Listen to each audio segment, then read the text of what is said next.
Yeah, it's nice to be on the other end. But in saying that, I think it's a learning experience. Like kind of as a team, you kind of evolve through these type of things, and when certain things happen, you have to kind of every day in training, just working hard, and these these little things, just keep working, and don't know if the players know it, don't know if sometimes the fans or you guys even know it, but you can just see it kind of changing, and it was nice to be on the other end of that one. Bobby Convey got a handful of goals, and it seemed like in the last 2 games he's really sort of come into his own. Just wanted to get what you think has been sort of the difference in his play. Just games under his belt, I think. I think he when he first came in, he hadn't played much at Kansas City, and your body's not really hardened to the 90-minute games, obviously, and it's just kind of as it would to any person. It takes a few games to kind of get you kind of I suppose your body hardened to it, and now we're seeing Bobby playing like old. It's kind of like it's like an old Bobby Convey, isn't it? He's and he was instrumental in both goals, as you said.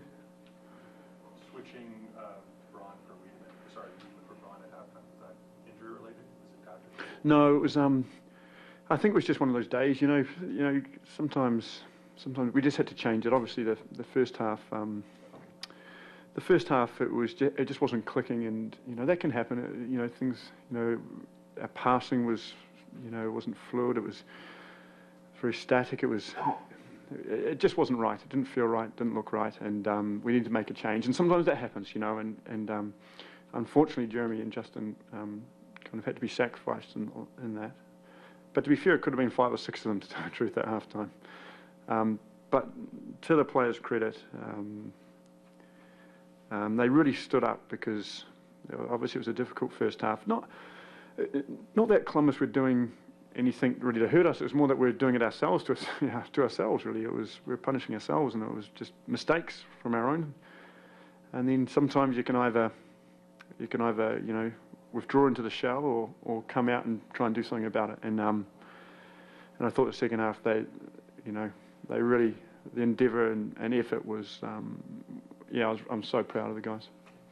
Ryan, was there a sense of relief? I mean, both on the sideline and then in the change room after? Well, I don't know about relief. I suppose so. I mean, the guys are desperate. That they want that. I mean, they love. The guys love the city. They love the club. The fans, and a few of you guys, and they want to do that. They want to do it for that, and they probably felt a bit more pressure than probably it was on them, and just to get that win, get that kind of monkey off the back, is big, and so something we've got to build on. We've got 4 points from the last 2 games now, so something that now we have to look for the next game and just keep trying to improve every day. Can you just speak about the 2 finishes, Wiedemann and Osorio? Yeah, Ozo was kind of probably, he was probably having one of those days, and I can say that because he said that to me. But what I love about that kid is he never stops running. He never stops trying to do things. He doesn't back down. He's not scared of making mistakes, which I love. And finally he got free, and it was a composed finish, like a veteran, not a young local kid. But he's not a kid. He's a man now. He's a good pro, and then Weeds does that.